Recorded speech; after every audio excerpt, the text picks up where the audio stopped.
2, 1. That's it. That's the start. That's a very aggressive start.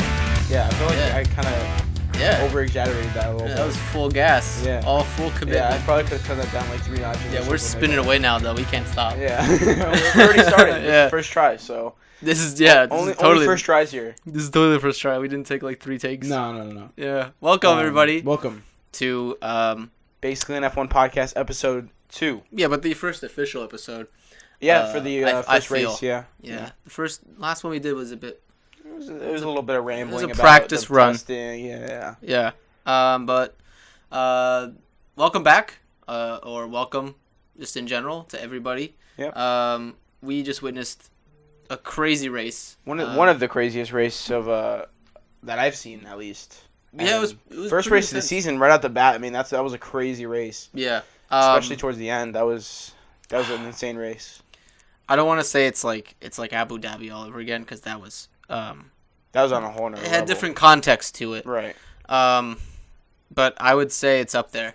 It was it surprised me a lot. Like there was a lot happening in like a short amount. I mean, what was it? The last 20 laps was not even like the last 10 laps. Yeah, it was just insane. Yeah. No, but it was very very interesting how interesting the race was. Because like I believe like for a majority of the race, the first like the top 5 or top 6. Yeah, the top 5 were the same. Like they didn't change. Their standings from the qualifying were the same as halfway through the race. I mean, a lot of things happening in the midfield. Yes. Back and forth. I know Valtteri Bottas had a poor start and wound up down there, but clawed his way back up. I feel like if he was in like a car like last year's car, he would have done a little bit better, but he finished in the points. Yeah, he did finish in the points. Another person that finished in the points was Zhou. Yep, Zhou Guanyu. Zhou Guanyu. We're gonna mess that up so many times. It's just Americans, you know. Yeah, but kudos to that kid. I feel like he got zero press, zero hype, because the whole hype was around the new regulations. Right. And we kind of forgot that we had a new kid in the sport, and he delivered. Only 1 point, 10th place. But still, for the first debut race, I mean, he's now a part of an elite group of drivers who have scored points on their debut race. The last one, I believe, was Tsunoda last year at Bahrain. Right, yeah. So congratulations to him. He did a great job. He kept up with Valtteri. Both of them new to that car, so it's not like he's got a little bit more experience than Valtteri. Like both of them new to the car, and he kept up just fine with Valtteri Bottas, who's not slow. Right. Like he last year he was third? Yeah, he finished. Was he third in the Drivers' Championship? Yeah, I think so. Yeah, but I mean, a few years for Mercedes, he was the only competition for Lewis, other than Max and like Sebastian. Yeah. But yeah, Bottas is not slow. Yeah, he's a very good driver. He's just had some bad luck with Mercedes and such. And it's kind of hard being Lewis Hamilton's teammate in that sense. So yeah, I mean, for him to like keep up with him is just yeah, no, it's great. I am very, very excited to see where he goes, what he does. Kind of scared because Yuki started off in a very similar way last year. I think he got P9, 2 points or something like that, and his season last year wasn't that magnificent, Right. But I'm very, very happy to see both Alfa Romeo and Haas doing exceptionally better. Oh, 100%. Than they've been doing with their driver lineup. Kevin Magnussen. Holy crap, drove the wheels off that car. Yeah, that was insane. I mean, just seeing him drive again, like, it's like nostalgia. Mm-hmm. It's like, wow. And he's pushing it to new limits that I feel like Haas has never even gone to before. Oh, no, I think that's the best finish Haas has ever had. Yeah, no Or at doubt. least he's ever had with Haas. I forgot which one it is. But it's a good finish, P5. It puts them number 3 in the Constructors. Which is just absolutely insane for Haas. It's the first round, but it's exciting, and Mick didn't even get into the points. So imagine if he was a little bit more up to speed. Which I think he's doing great. I think he's doing a lot better than I actually thought he would do. The Haas last year didn't really show us anything about Mick or Nikita. It was very tough to tell. Yeah. Because they just finished 19th and 20th every race. Yeah. But good for him. He was very, very close to points. He was. At one point, was he 11th? At one point, he was in the points, I believe. Yeah, he was in 10th for a couple, I think until it was the restart. The restart. Yeah, the restart. Yeah. So let's talk about qualifying. Oh, he got 11th. He was one away. Yeah. Qualifying, yeah. Qualifying, you didn't see it. I saw the Q1. I didn't see Q2 or Q3. Yeah. But you did show me after. Yes, I have some notes. So Valtteri in Q3, Magnussen in Q3, which was very exciting. Right off the bat, it was pretty apparent that the cars to beat this season are going to be Ferrari-powered cars, Ferrari, and their sister teams, B teams, with Alfa Romeo and Haas in the midfield, and Red Bull-powered cars. Yep. In terms of power, in terms of pace, that's the guys to beat. So Red Bull and AlphaTauri are looking pretty good. Yeah. I'm not even going to comment on Renault because there's only 2 cars on the grid with those engines, and it's kind of hard to tell. From what I'm seeing, Ocon and Fernando about on pace with each other. Yeah, I mean, it was back and forth the whole race for them. Yeah, it's kind of hard to tell with them. Testing didn't go great, if I remember correctly. And you know what? I think they're doing a pretty good job for a engine supplier who doesn't actually supply an engines to anybody. And you would think, they have less cars. Well, no. The problem is they have less data to work with. Right. So all this time they've been testing this new cars, this new E10 fuel and everything like that with their new engine. Fuel, yeah. Mercedes have gotten data from McLaren and Aston Martin and Williams. Ferrari's gotten data from Alfa Romeo and Haas. Red Bull's gotten data from their own team and AlphaTauri. Yeah. Renault has just gotten their own data from testing. So they don't have a lot to work with. No, not at all. In a way, Mercedes and Ferrari are viewed as sort of the better engine manufacturers because they do have more cars with their engines, but they also have a lot more data. They just have a mountain of data compared to everyone else. It's quite simply you have more cars out on track. That's more tires, more engines, more transmissions, more just, every time one of them completes a lap, they learn something new about the car. Right.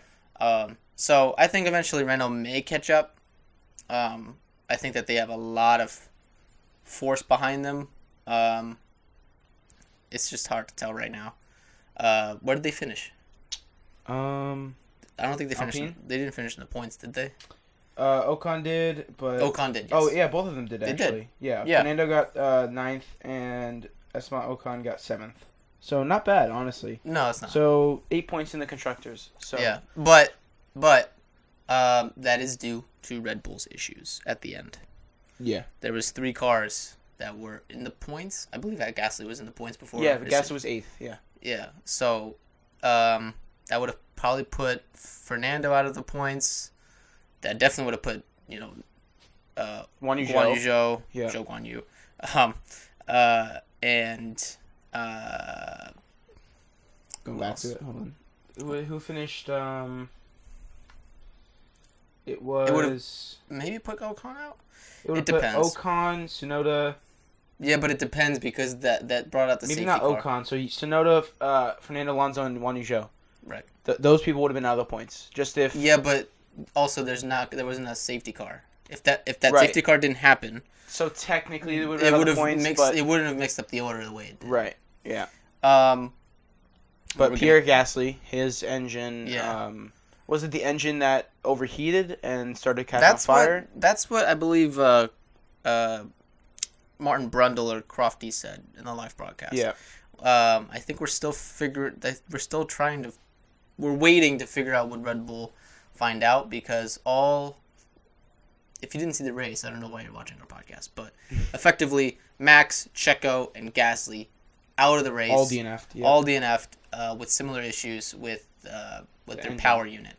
I'm going to say power unit because it could be the battery, it could be fuel system, it could just be any of that. So, luckily, they're all okay, no crashes as a result or anything like that.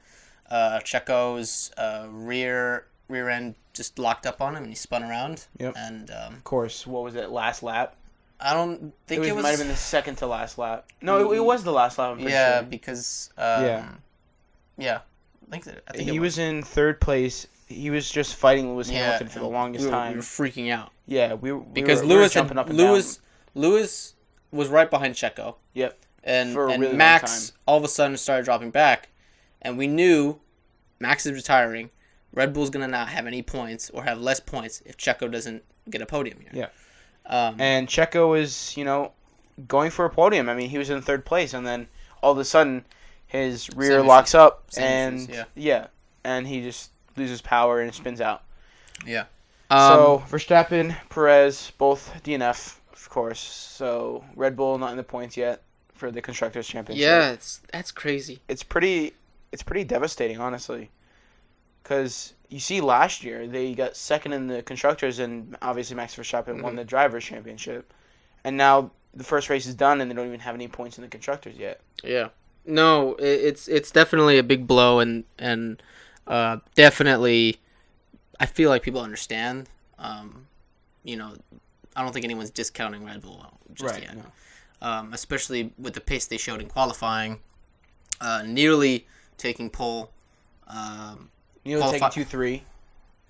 No, they did take 2-3 in qualifying, and they nearly took 2-3 in the race. Right. No, they took 2-4 in qualifying. You're right, 2-4. Sorry. Yeah, 2-4. And 1-3 for Ferrari. 1-3 for Ferrari. Yeah. Qualifying was a hell of a watch. I'll tell you that much. Between Haas doing so well, Mick actually doing very well as well, and no one's talking about McLaren. Yeah, McLaren. Wow, what a shit show for them, honestly.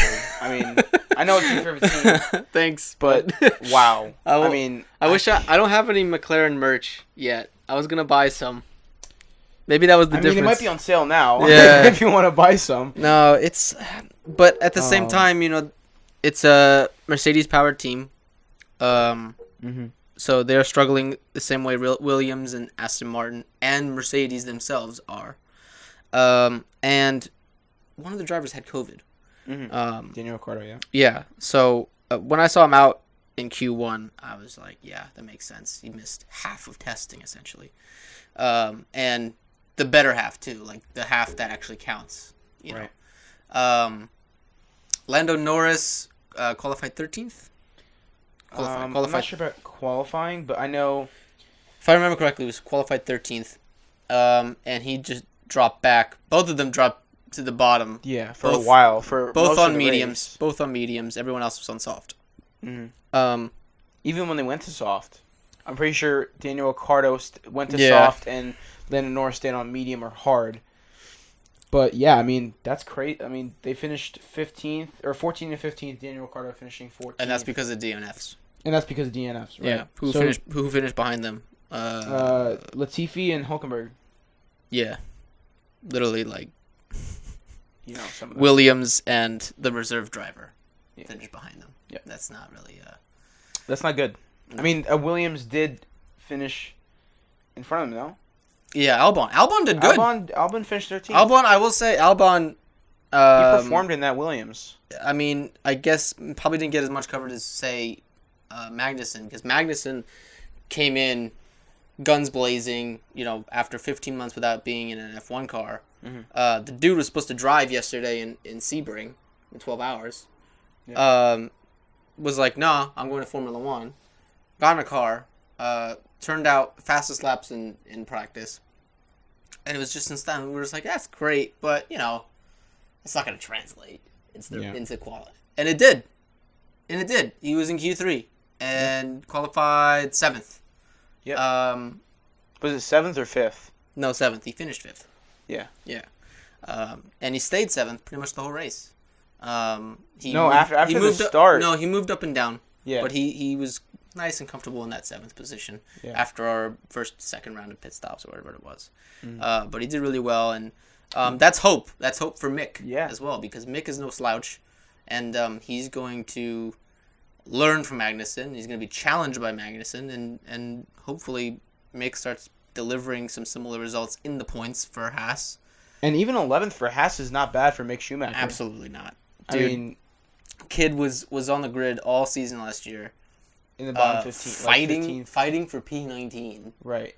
With his teammate, which gave him no challenge at all. Let's be frank. Nikita, and only really started fighting with Williams at the end. Mm-hmm.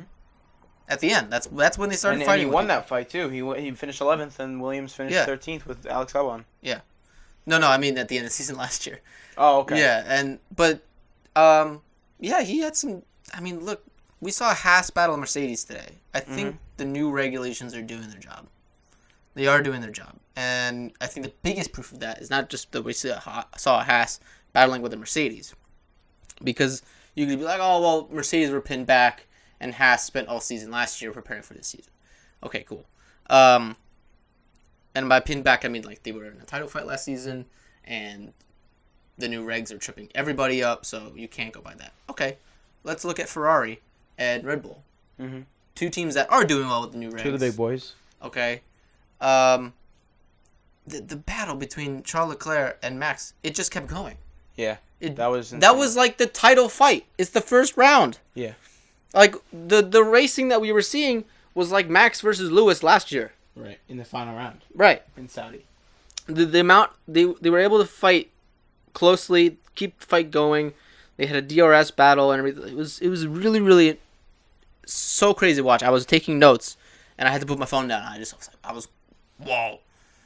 It was something to watch, and I can't wait till everybody's got their stuff together and figured it out and start seeing McLaren and Aston Martin, because as soon as Mercedes start doing well, those guys are going to start as well, because it's just comes down to that. I think McLaren needs to get it together though, because as soon as Mercedes gets something together, Williams is right now, in my eyes, in a better spot. Maybe not driver wise, but they're in a better spot to capitalize. And they could be fighting with McLaren. Yeah, I mean, that's not for anything crazy. Just to think about that could be their rivals. McLaren and Williams. Oh, that'd be an iconic duo. But they wouldn't be fighting for the championship. They'd be fighting for P8 in the championship, maybe. It's all depends on how McLaren's gonna grow in the near future. Because in the next couple races, we're going to see McLaren's true pace. I mean, is it I hope P18 or is it P1? This race, I forgot who said it. I think it's Crofty.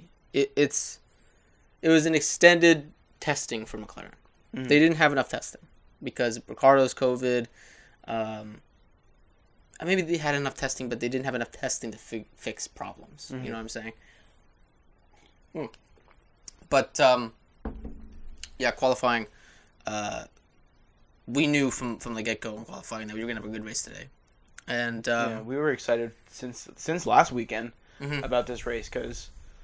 One thing that's very interesting, though, is I don't know if it's just me, but I noticed that not only the cars kind of staying together for a lot longer than the beginning of the race. Like, in the beginning of the race last year, you just see Max and Lewis and, like, some of the McLarens and Ferraris, like, disappear, and then like half the grid it would like split in two like pretty quickly, and that didn't really happen. No, like how we were watching, it was like lap 11, lap 15, 16, like it kept going, and I kept like they're not that far apart, right? Like if that guy pit stops early, he's gonna drop down.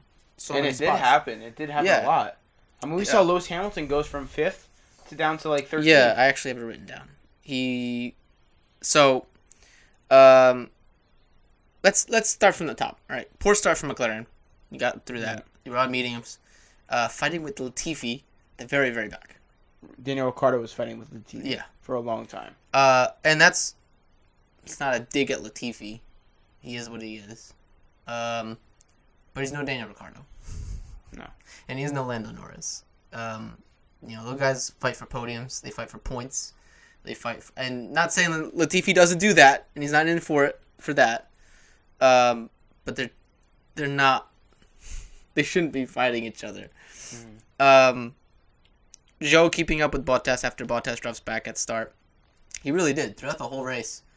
I would see Bottas pass someone, and then Zhou would pass someone.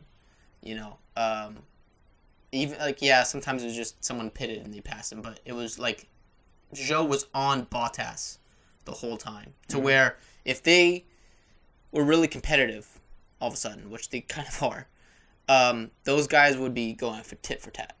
Like they would be going for fast slaps. And even Zhou was fighting with Fernando Alonso for a bit. Yeah.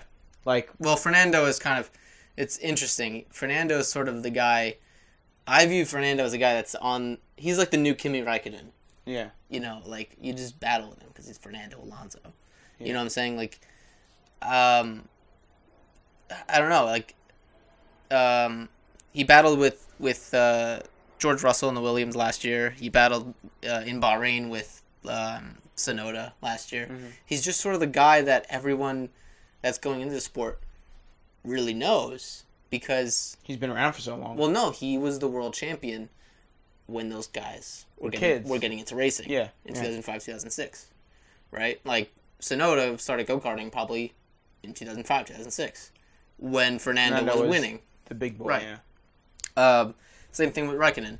I feel like if Lewis stays in the sport just for funsies, which I don't see it happening at all. As soon as he stops winning, I don't think he's going to be in the sport. Mm-hmm. For many reasons, but I don't think he's going to be like a Fernando Alonso, Kimi Räikkönen type of guy.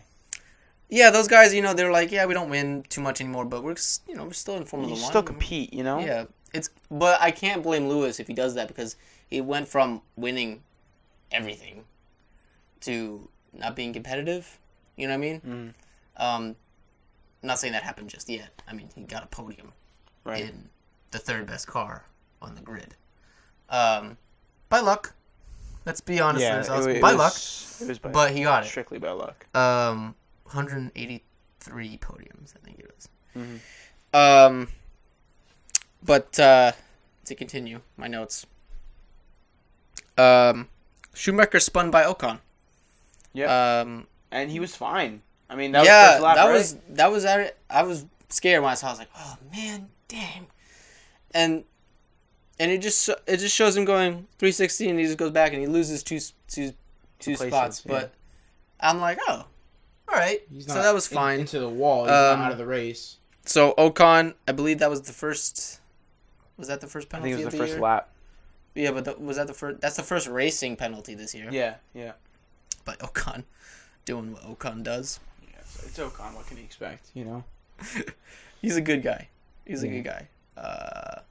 Anyway, Albon outperforms Latifi. We talked about that. From the get-go, I saw Albon at 14th. I think he qualified. He qualified higher, sure, but he had a better start, probably, which kept him in where he was, and he just he did pretty good. I'm pretty happy with Albon. He's also pretty happy with how he's starting with the team, and I think the team are also pretty happy starting where they are versus where they were. You know what I mean? Let's see here. Hamilton first to pit, goes for hards, and comes out midfield to fight with Zhou.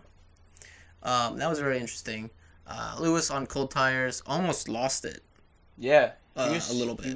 He didn't really. He had a lot of trouble getting traction. Yeah, on those new tires. But battling with Zhou, which probably was a cool thing for Zhou to do, was battling 7-time world champion Hamilton. I lost my spot.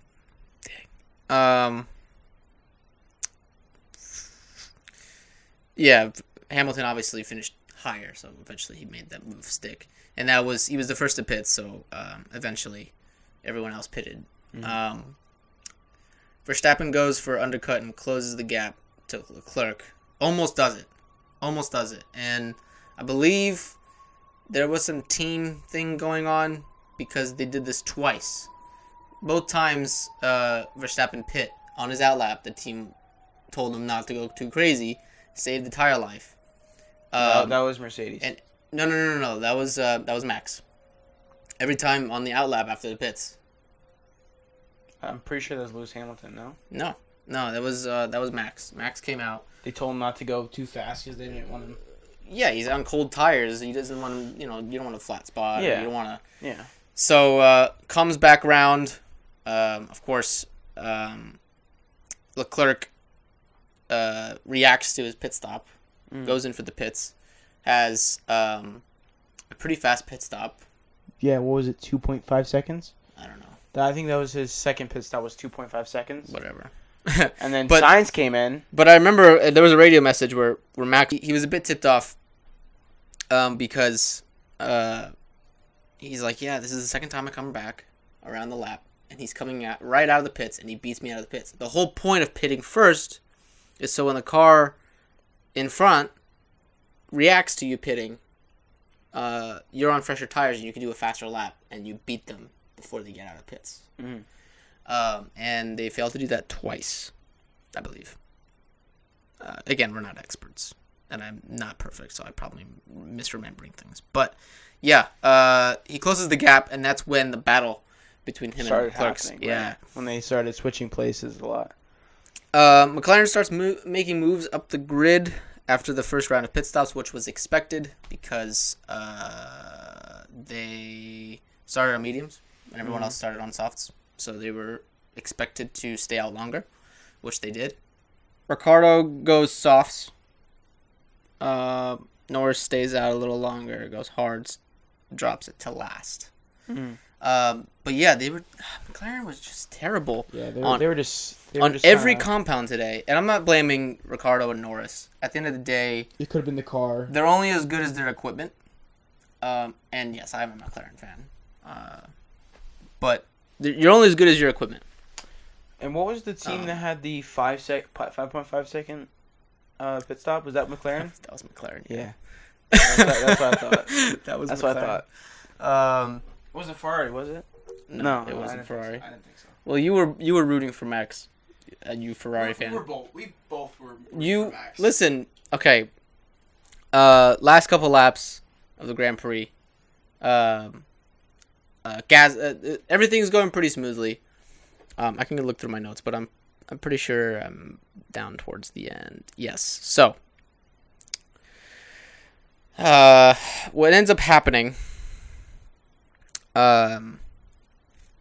Max pits for mediums towards the end. Mm-hmm. That's when McLaren had a bad pit stop, was when people started pitting for that. Leclerc reacts, boxes for mediums. Gotta remember that for after the break. Sainz and Hamilton pit for... both Red Bulls pit late for softs. I'm so confused. Hold on a sec. So, if I'm reading this correctly, because I literally just type as I see it. I'm literally just taking minutes. And from what I see is Max pits for mediums, Leclerc reacts, boxes for mediums. And then some time later, race is going on. Both Red Bulls late pit stop for softs. Make a strategy call to pit for softs. Try to go for 1-2. Yeah, I remember we were like they're trying to do it so that they're faster than the two Ferraris. They're trying to get at least one Ferrari to box. Yeah. To cover the undercut. Mm-hmm. Undercut. I always get those two confused. Because if they don't, both Red Bulls are going to be faster over the last couple laps and are going to catch up. And the Ferraris are on mediums that are degrading. And I think that came when Ferrari was like, we're good. Red Bull's degradation's a lot higher than ours. We'll be fine. Well, they go pit for new tires, soft tires at that. All of a sudden, they have fresh rubber on compared to the Ferraris that don't. Ferrari reacts, and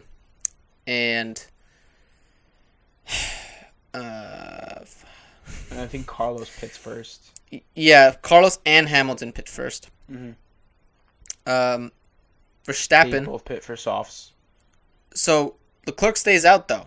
Leclerc stays out. Yeah, they pit Sainz first because Sainz is behind Leclerc. So that's the one they pit first. Hamilton pits first. They both pit for softs. Verstappen has a steering issue at this point. Starts reporting a steering issue.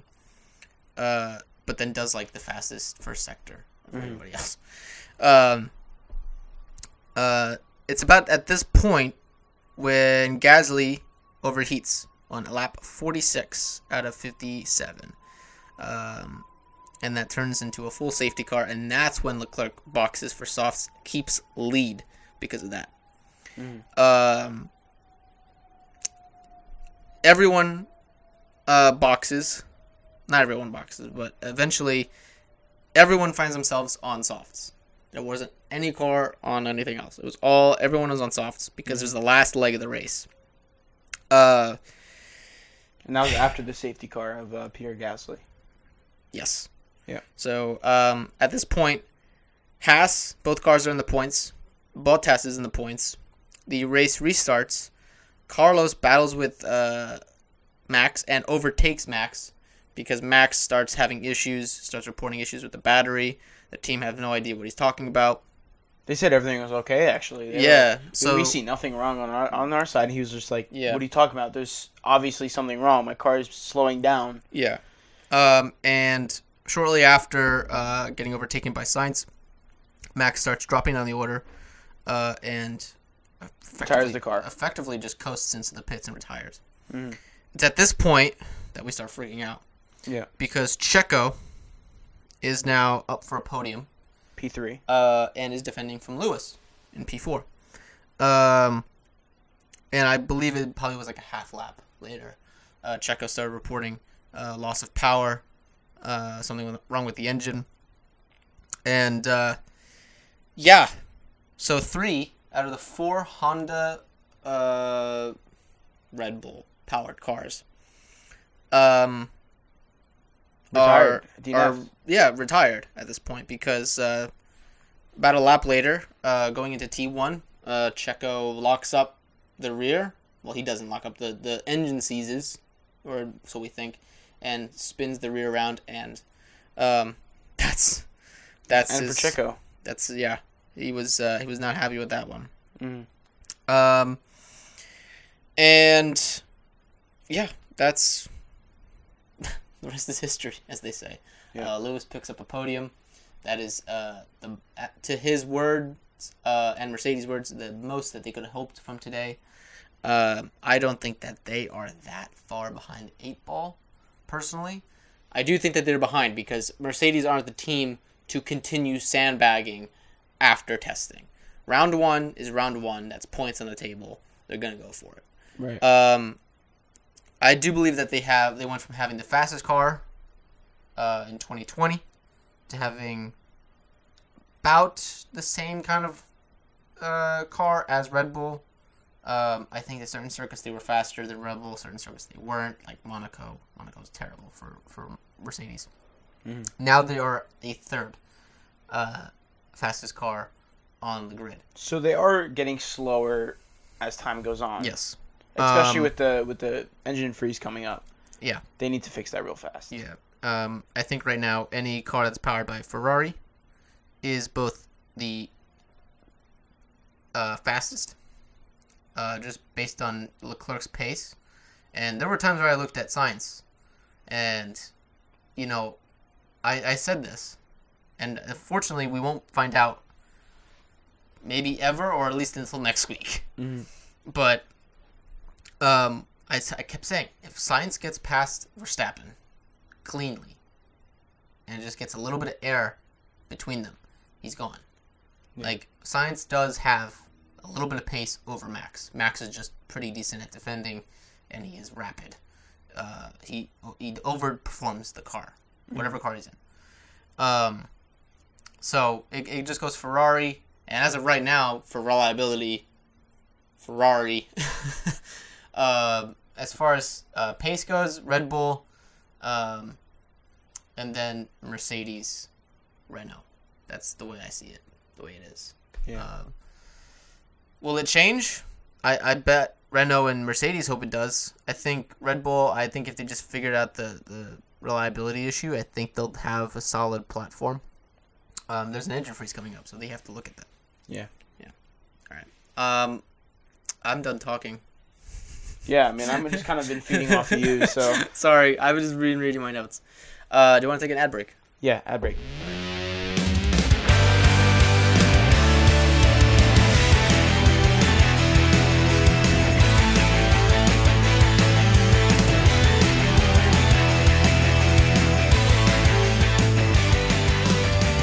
So, this week we are sponsored.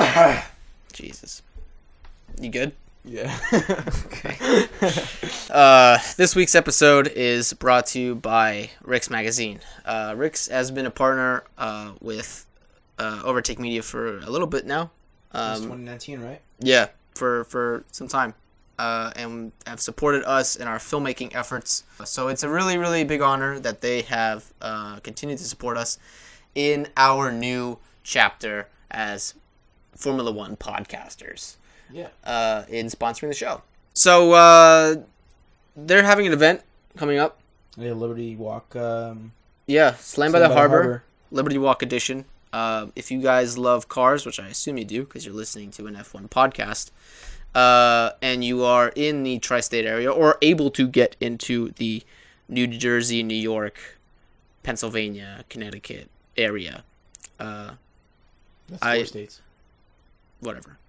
If you're able to get into Jersey City, New Jersey. There you go. April 24th, Slam by the Harbor. It's going to be a lot of fun. Last time they had it was 2019. And it was a great show. Probably the best show. One of the best shows I've ever been to, for sure. Tickets are on sale at ricksmag.com, which is in the description below. You can click that link. And you can get show and shine tickets. If you have a car, you can bring it into the show. Everything is going to be done online. There is nothing for sale at the gate. Everything has to be bought online, just to make everything easier. Yeah, it's going to be a really awesome show. I'm going to be there. Chris, you're going to be there, right? I want to be there, yep. Yeah, you better be. You better be. I better be. Don't oversleep this time. Yeah, right? Yeah. Not like last time. No, I didn't oversleep that time, though. That didn't happen. Yeah, we hope to see you there at Slam by the Harbor. April 24th. Jersey City, New Jersey. Liberty Harbor, Jersey City, New Jersey. Great venue, across from New York. You see all of downtown Manhattan, the waterway, all of that. It's a great place to be. Good vibe. And I hope to see you there. Yeah. Who do you think are the biggest losers of today? I think it's pretty easy. Biggest losers, obviously McLaren. Okay, listen. Okay, you can't just cut me off just because you like McLaren and you're mad. No. Okay, let me explain. Okay. This race is actually a little bit easy to pick who the biggest losers are and the biggest winners. The biggest winners were definitely Ferrari with 1-2. Ferrari. That's the best possible finish that Ferrari could have gotten. A team can get. Yeah. For first race, you can't get 1-2 finishes. The only better result would be 2 first place, which doesn't exist.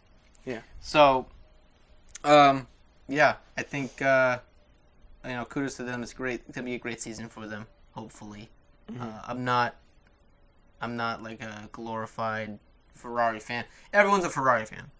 Let's get that straight away. It's the oldest team. It's the most recognizable team. It's the most successful team in Formula One. It's been around longer. But I'm a McLaren fan, and it sucks to see them down so low. But yeah, I will agree that they are definitely the biggest.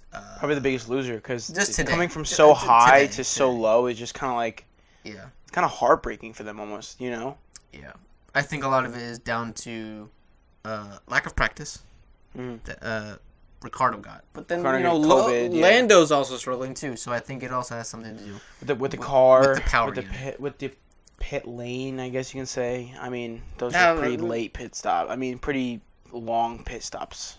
I mean, yeah, but that wasn't pretty much 3 seconds longer than Ferrari's. I guess, but that's not gonna really make a big difference when you're fighting Nicholas Latifi and Hülkenberg, right?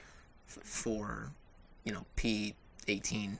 I think they just had a bad day. I mean, just like Mercedes had a bad day in Monaco last year. You know, it just kind of happens sometimes. Yeah. I mean, they didn't really do good in qualifying, but I don't know. It could be a car problem. It just because their spirits were low. They were back markers today. Yeah. McLaren. I mean, they were lapped. They were back. Yeah, they were. Both of them. Mm-hmm. I don't know what to say. Yeah, I at least had McLaren for sure. Going into Saudi Arabia, who do you think is going to be? Okay, who do you think is going to have the most momentum behind them?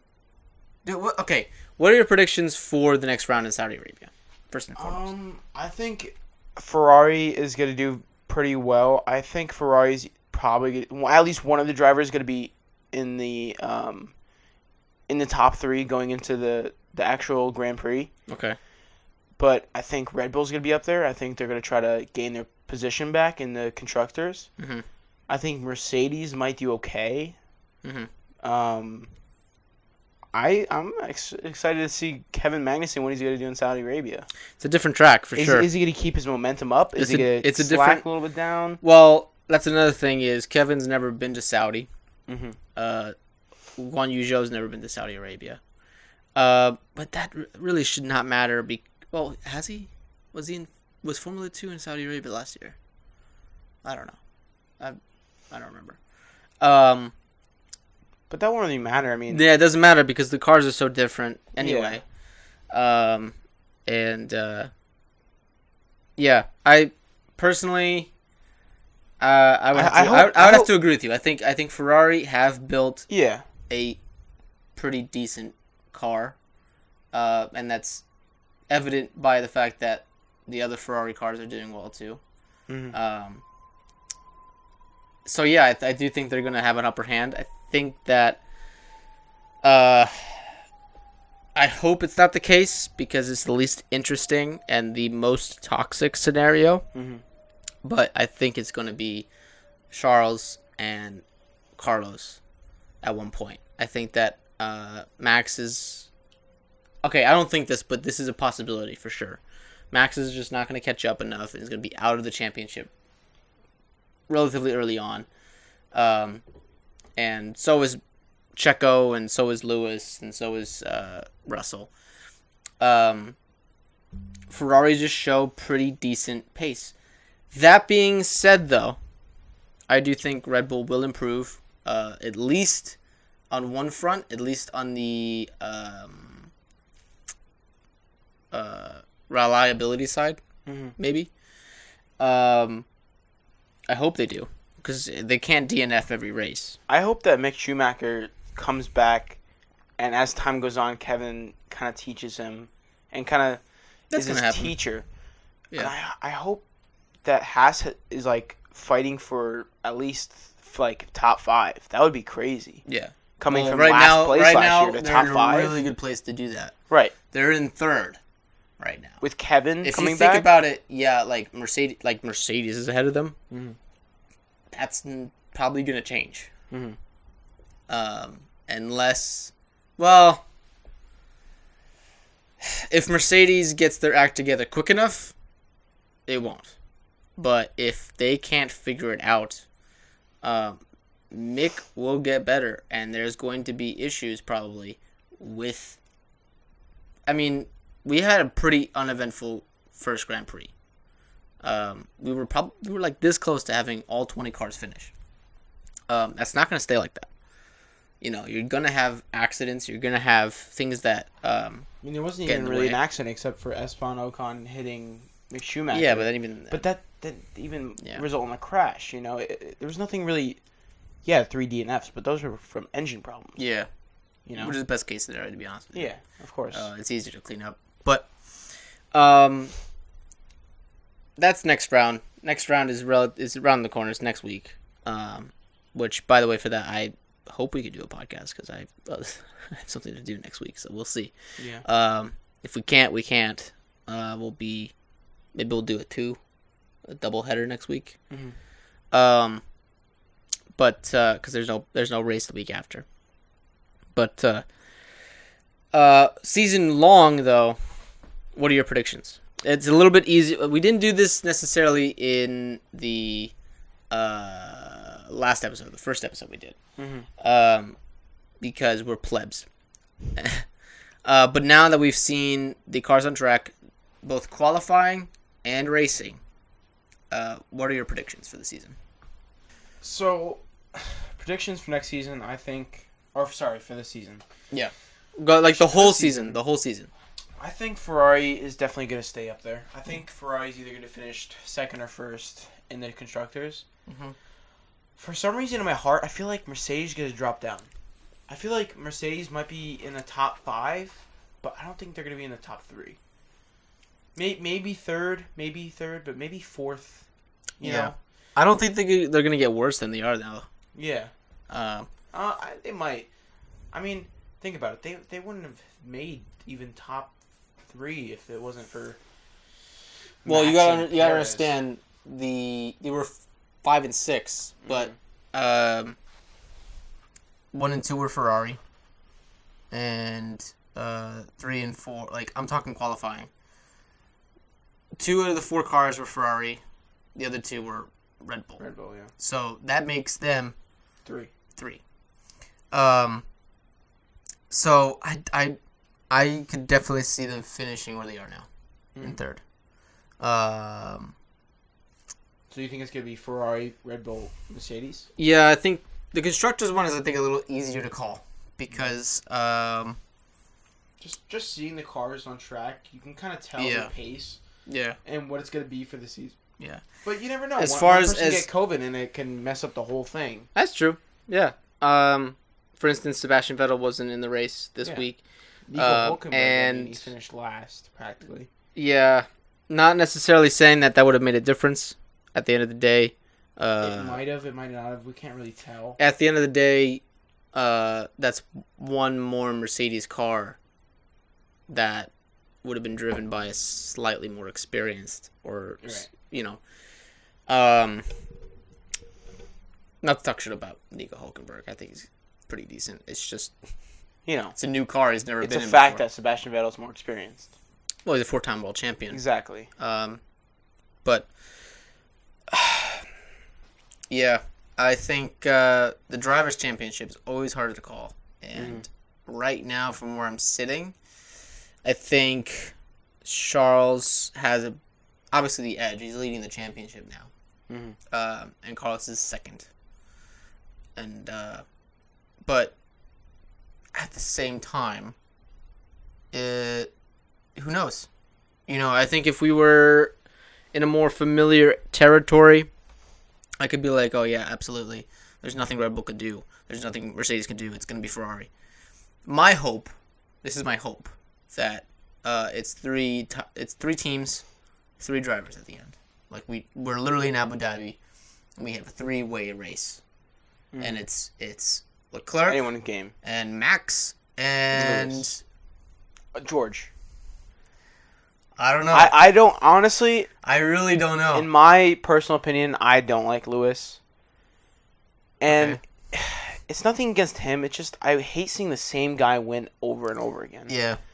Well, you hate that it's boring. Yeah. But see, here's the thing. If Lewis won last season, which he almost did, would it have been such a bad thing? Probably not. To be honest with you, I think that going into Abu Dhabi last year, I remember saying whoever wins deserves it. No matter what, though, you're going to have one really sad dude and one really happy one. You know? At the end of the day, I do think Max deserved that championship. He had more race wins. He had more laps led. He was effectively the better driver last year.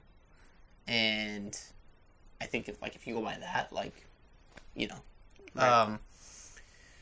But this year, I mean, Russell is already right there with Lewis, and that was probably on purpose. Yeah. I probably waited for this year because they didn't, I don't know. I don't, for whatever reason, but yeah, Russell's right there. Yeah. And if he's anything like Checo or if he's anything like Carlos Sainz, adapting to new cars, which I think he is, from what I've seen, from what we saw in Sakia 2 years ago, a year and a half ago, whatever it was, when he subbed for Lewis, he is extremely adaptable. So the question is he more adaptable than 7-time world champion Lewis Hamilton?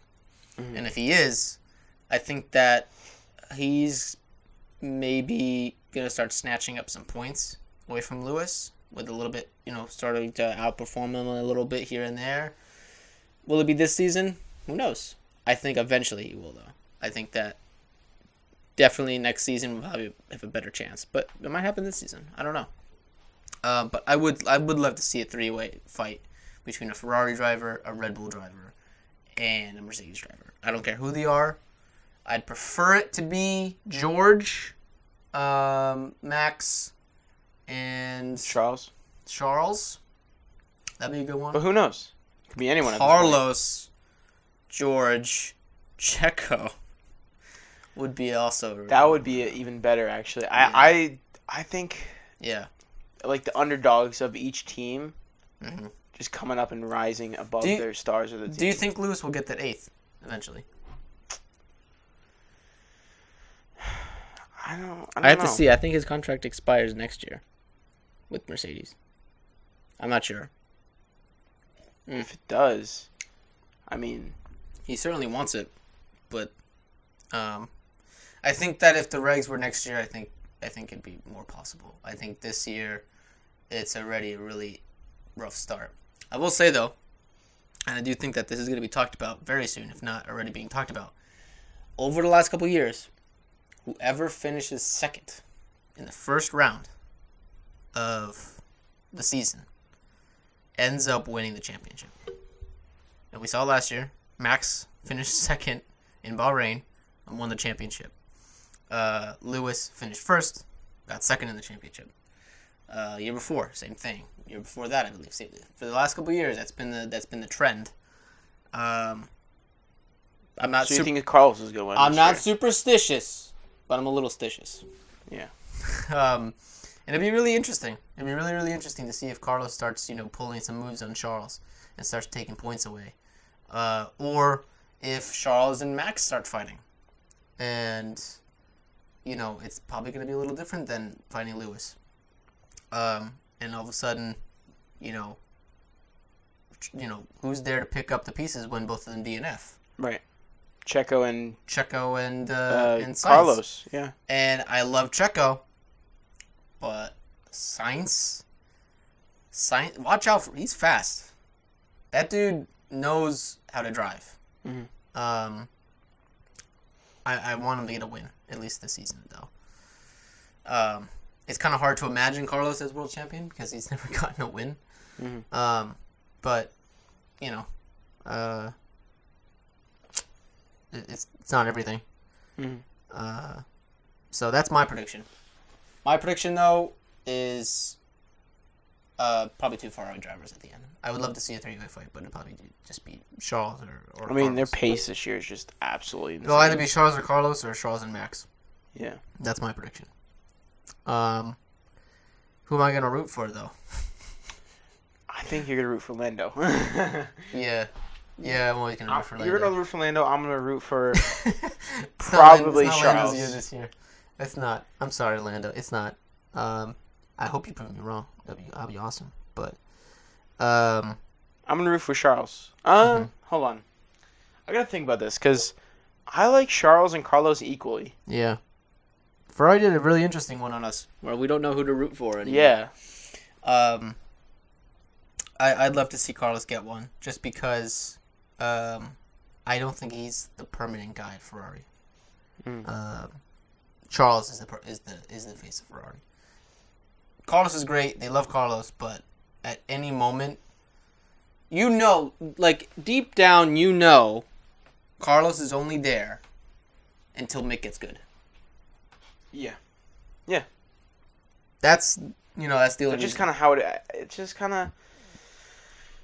Mick is kind of like. If Mick gets good. The hair of a historic masterpiece. Mm-hmm. So. Oh, Michael Schumacher's not perfect, but he did get 5 in a row for Ferrari. And Ferrari did back up Mick for his junior career.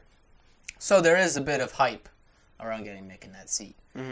A lot of people want to see him in that seat. Yeah, also. So I think a lot of, like me included, I really would like to see Carlos perform at a level where he could be world champion, because I think that time in that seat is short-lived, unfortunately. They're always looking for better drivers. But I forgot how long Charles has he has a decently long contract. I think it was like 5 years or something, right? Something like that. But it was like 2 years ago he signed it. But yeah. So I think it is 2025. But it's one of those things, like, you're competitive this year, but next year you're not as good. Yeah. I think the engine freeze maybe. It's going to affect a lot of teams. It lightens things up, but yeah, I think it's going to affect a lot of teams. Yeah. Maybe even say all of them. Yeah. It's interesting to see, though. Yeah. Yeah. I'm tired of talking. Yeah. All right, let's wrap it up. Yeah, let's wrap it up. Thank you to Rick's Magazine. Well, yeah, thank you to Rick's Magazine for sponsoring this video, sponsoring the show, and sponsoring the show and being our partners, being our long-time partners, and supporting us in everything we do. Sorry, I had a brain fart. So thank you to them. Definitely go check out their website and ricksmag.com. Yeah, definitely, if you can, come out to Slam by the Harbor. It's gonna be a lot of fun. Hope to see you out there. Big thank you to Connor Malin for our artwork. Yes. If you saw our faces or whatever, our logo for our show, that is Connor's work. So thank you for him. Who else? Who else we gotta thank? Overtake Media, thank you. Yeah, thanks, Overtake Media. Thanks for producing our show. Yeah, thank you for letting us. But mostly thank you to you guys for listening. We're working on the show. There's still a lot we got to do to this to make it a little bit more more comfortable for us. I want to be able to just lean back and just talk about crazy stuff. We're gonna have to get comfortable. Yeah. How do I wrap it up? I think you just did. I think I did. All right. But yeah, we'll see you maybe next weekend, maybe the week after that. We'll see you next weekend. For sure. Maybe. We're going to watch the race. If we don't get to watch the pod, or if we don't get to do the podcast, we'll just do it the next weekend. Because it's a weekend that doesn't have a race. So if anything, we can do the Saudi podcast. I think we'll do it. I think we'll be fine though. If we don't, but yeah, we have pre organized plans, or else we would have had no problem. But thank you guys so much for listening. If you don't know, you can listen on Spotify, Google Podcasts. Probably already are. YouTube. And if you don't know, we are filming, so you can watch our beautiful faces in beautiful 23 frames per second as we sit in front of a green screen on a casting couch. Yeah. But yeah, thank you so much. I'm going to wrap it up. Yep. We'll talk to you again next weekend for the Saudi Arabian Grand Prix. We'll see you then. See you guys. Peace.